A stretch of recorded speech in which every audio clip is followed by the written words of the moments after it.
Good day, everyone. Greetings from the Philippines. This is Emil John Soriano.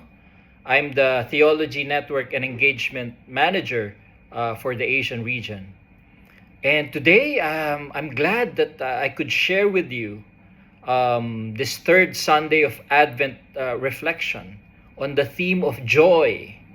So today, I would like to reflect on several passages for this reading.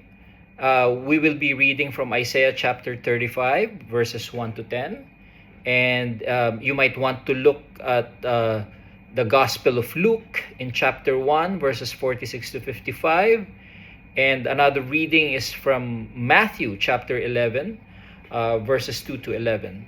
But I will be reading for you just the first two verses of Isaiah 35, verses 1 and 2. I will be reading from the NIV UK version. So it says, "The desert and the parched land will be glad.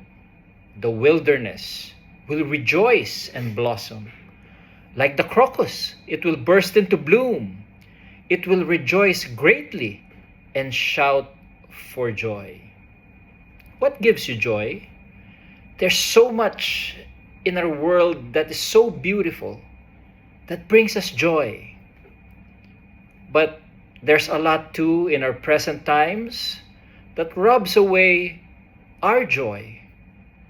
You know, looking at the news, the rising numbers of violent conflicts around the world, the protracted wars, civil unrest, political instability, environmental degradation, famine, and the continuous back-breaking poverty that we see every day, that floods our media channels, certainly gives us a feeling of helplessness and even anxiety. While our world is filled with beauty, it is also marred with so much brokenness. And this is the reality we find ourselves in. But the good news is, we can still find joy in the midst of all this chaos. And this is the kind of joy that comes in the midst of our pain and brokenness. Advent invites us to prepare our hearts, not just for Christmas, but for the profound joy that comes from the Lord's nearness.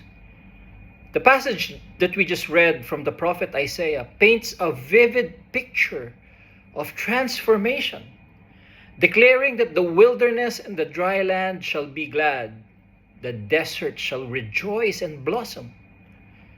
Imagine a barren land bursting into vibrant life, blossoming abundantly with joy and shouting. The vision signifies not merely natural renewal, but a spiritual transformation where sorrow and sighing flee, and it is replaced by everlasting joy upon our heads. This deep abiding joy is rooted in God's active presence. His character actively strengthens the feeble hands, steady the knees that give way in verse 3. He comes to save, opening the eyes of the blind, unstopping the ears of the deaf, and making the lame leap like a deer.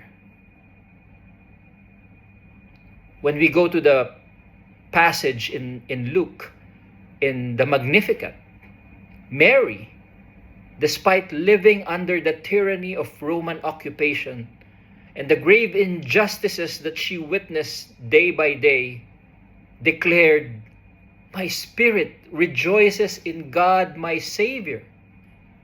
Her hope was in God, who has looked with favor on the lowly and scattered the proud and lifted up the humble and filled the hungry with good things. The birth of the Messiah powerfully embodies the people's longing for justice. And similarly, reading that passage in Matthew, John the Baptizer found cause for joy even while imprisoned amid seemingly triumphant oppressive powers. Through Jesus, God executes justice for the oppressed, gives food to the hungry, sets the prisoners free, and thereby fulfilling Isaiah's vision. And this is the report that Jesus told the disciples of John to bring him so that he can have joy. These divine actions create the essential conditions for true joy. You know, here at Tear Fund, a lot of our Tear Fund staff work in hard areas, and they are witnesses to this profound joy in grassroots communities, in spite the poverty, in spite the hardships. Whenever they see churches become catalysts for transformation and the community themselves overcome poverty, inequity, and injustice, when livelihoods are created, the environment restored, sustainable peace is supported, and people become resilient, profound joy manifests. As we anticipate the Lord's coming this Advent, let us hold on to this vision of transformation, allowing God's promises to fill our spirits with hope and gladness. Thus, in the midst of our pain, we can celebrate. In the midst of our broken world, we can find joy. Amen.